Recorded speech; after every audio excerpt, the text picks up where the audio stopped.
मित्रांनो, कहाणी आज एक अशा माशाची कहाणी आहे जो आपल्या पोलीस भरतीमधला विद्यार्थी तयारी करतो। मित्रांनो, एक काचेचा टँक होता, टँकमध्ये अनेक मासे, अनेक कलरचे मासे होते। त्या माशामध्ये ग्रीन, येलो, व्हाईट, ब्लॅक असे अनेक कलरचे मासे होते। पण मित्रांनो, प्रत्येक माणूस यायचा आणि तो मासा बघून जायचा आणि त्यातला एक मासा खरेदी करायचा।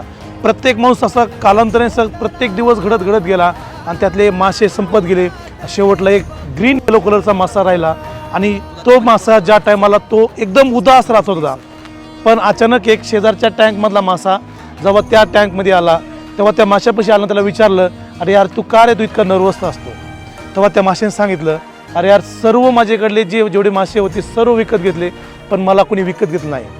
तेव्हाच तो मासा छान सुचतो, अरे यार तू आतल्या बाजूला आहे, पण तुझ्या बाहेरच्या बाजूला जी पाटी लिहिलेली आहे ना, ती खूप महागडी पाटी आहे, त्याच्यामुळं तुला कोणी विकत घेत नाही।